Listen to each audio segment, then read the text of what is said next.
Pertama, terkait definisi official statistik ini akan dibawakan oleh saya sendiri. Kita bisa mendefinisikan official statistik sebagai berikut. Official statistik adalah statistik yang dibuat menurut standar kualitas yang ketat dan dirilis oleh lembaga pemerintahan atau organisasi internasional kepada publik. Singkatnya, official statistik itu adalah statistik yang dibuat berdasarkan suatu standar tertentu dan juga dirilis oleh suatu lembaga tertentu. Oke, ada 3 kriteria utama official statistik. What, who, dan how. What? Apa sih yang diproduksi oleh official statistik?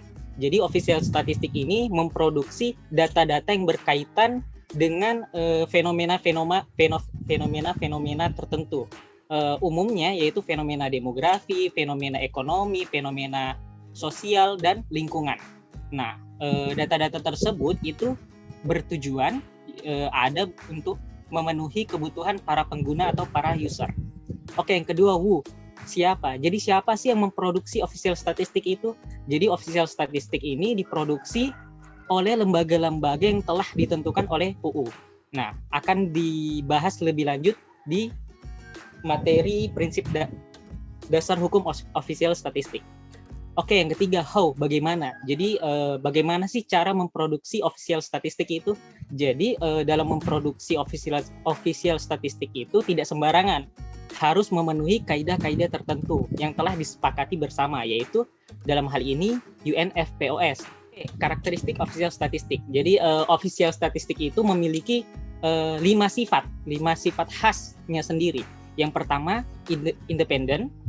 Independen artinya tidak terikat atau bebas. Jadi official statistik itu tidak terikat oleh pengaruh-pengaruh tertentu atau kekuatan-kekuatan tertentu. Jadi sifatnya itu netral. Yang kedua, sifat kedua yaitu profesional. Jadi official statistik itu bersifat profesional, mulai dari metode pengumpulannya, metode pengolahannya, metode penyimpanannya, dan penyajian datanya itu dilakukan sesuai dengan kaidahnya masing-masing, sesuai dengan kesepakatannya masing-masing yang telah ditentukan.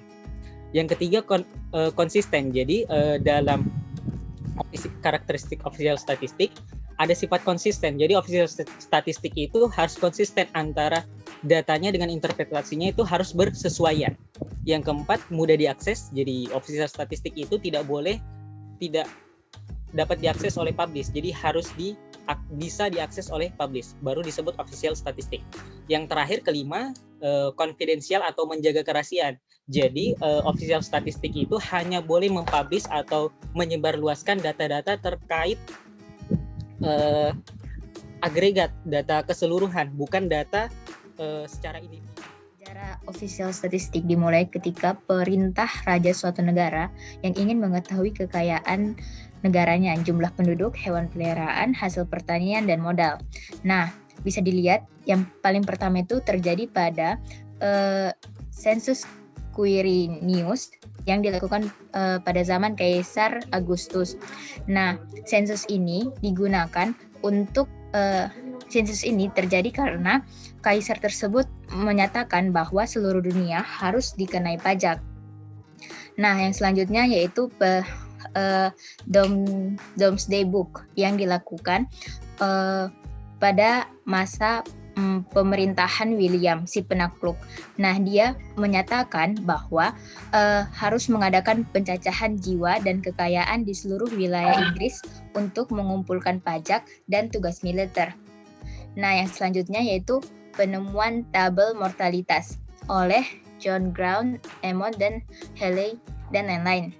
Nah, selama perang, mereka mengumpulkan data dan membuat sistem pencatatan. Dari data tersebut dapat ditentukan tingkat mortalitas yang dapat menunjukkan hasil perbaikan kondisi kesehatan yang cenderung menurunkan tingkat kematian. Nah, yang selanjutnya itu sensus penduduk modern pertama dilakukan di US.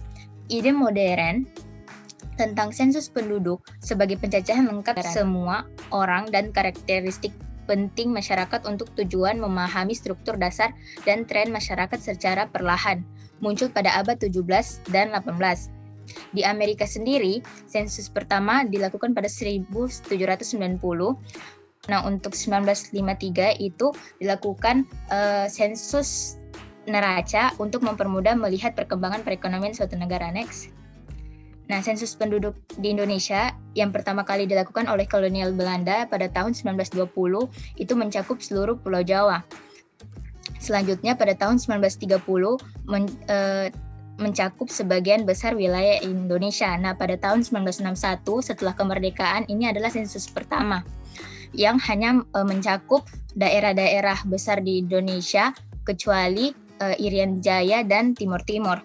Nah, pada tahun 1971 mencakup perkotaan Irian Jaya karena sudah mencakup Irian Jaya karena keamanannya sudah mulai membaik. Nah, pada tahun 1980 sudah mencakup seluruh Indonesia termasuk perkotaan dan perdesaan Irian Jaya. Nah, pada tahun 1990 sensus mencakup hampir seluruh daerah terpencil termasuk pulau-pulau kecil di Indonesia.